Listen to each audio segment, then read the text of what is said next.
Ustaz Yusuf Mansur bertindak dituduh curi uang sedekah Ustaz Yahya Walloni. Ustaz Yusuf Mansur tak tinggal diam saat dirinya difitnah.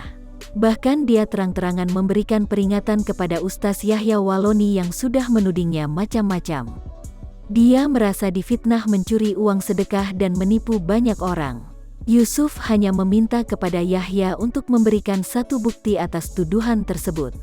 Ini udah melebar kemana-mana Ustadz Yahya Walloni. Saya belum kenal Ustadz, dan Ustadz belum kenal saya.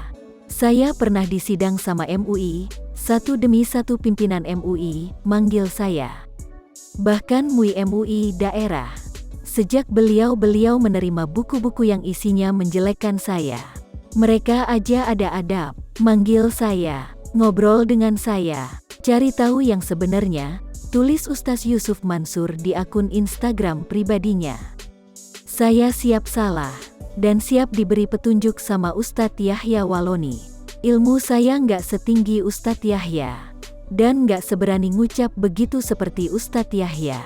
Semoga saya bisa jadi muridnya Ustadz Yahya yang baik. Mangga, pungkasnya.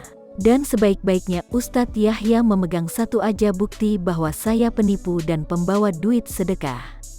Satu aja, Ustadz, nggak usah 2, 3, 4, apalagi banyak. Tiang bukan katanya loh ya. Soal terus dipaksa narasi penipuan, ya akhirnya itu saya persilahkan ke hukum saja. Jadi adu data di sana. Dan saya udah bilang, saya berlindung kepada manusia, siapapun itu, imbuhnya. Yusuf merasa malu karena sikapnya dengan Yahya dilihat oleh publik termasuk umat non-muslim. Ia lantas mengajak Yahya untuk bertemu agar permasalahan mereka bisa diselesaikan dengan baik. Ustadz, kita ini dilihat oleh semua orang, termasuk kawan-kawan non-muslim. Maka menyudahi ini semua, apa yang saya tulis, saya nggak basa-basi. Maafin saya, dan ajarin saya gimana bersikap. Saya ada, nggak kemana-mana, nggak lama saya juga keluar karantina, izin Allah.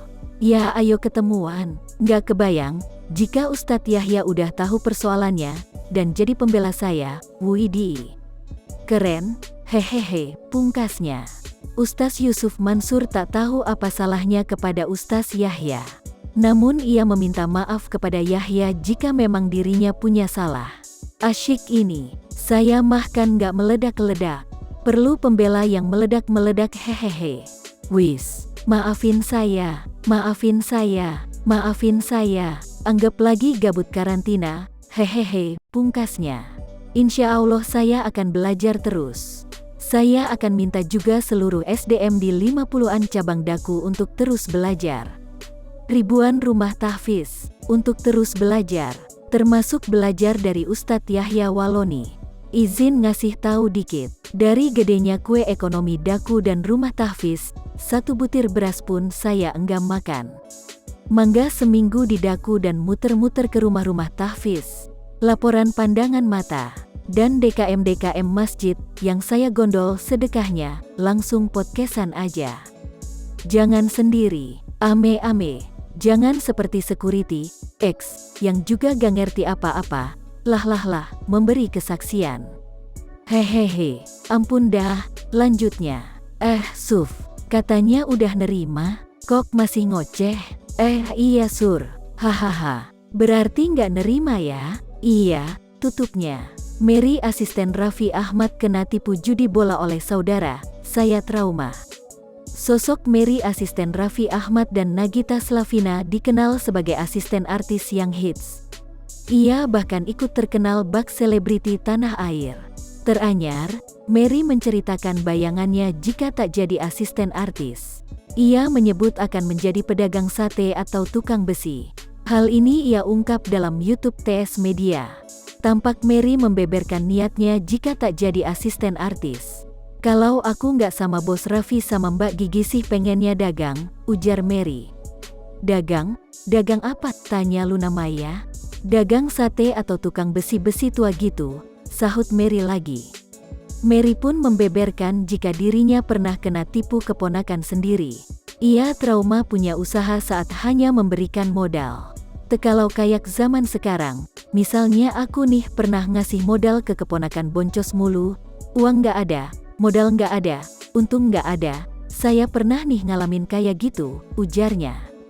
Rupanya, Mary mengatakan jika ia sampai 7 kali memberi modal. Namun, uang tersebut justru digunakan untuk judi bola keponakannya. Ada sekitar 7 kali ngemodalin, ternyata buat judi bola. Makanya agak trauma juga kalau usaha nggak turun sendiri tuh udahlah keponakan saya begitu apalagi sama orang lain, ungkapnya. Dari pengalaman pahit tersebut, akhirnya Mary memilih investasi saja. Ia jadi juragan di kampung halamannya. Alhamdulillah saya beliin tanah, saya beliin tambak udang, tambak bikinan garam, sawah, dari hasil kerja sama Raffi Ahmad, pungkas Mary. Wah, dari trauma jadi banyak banget nih investasi Mary, asisten Raffi Ahmad.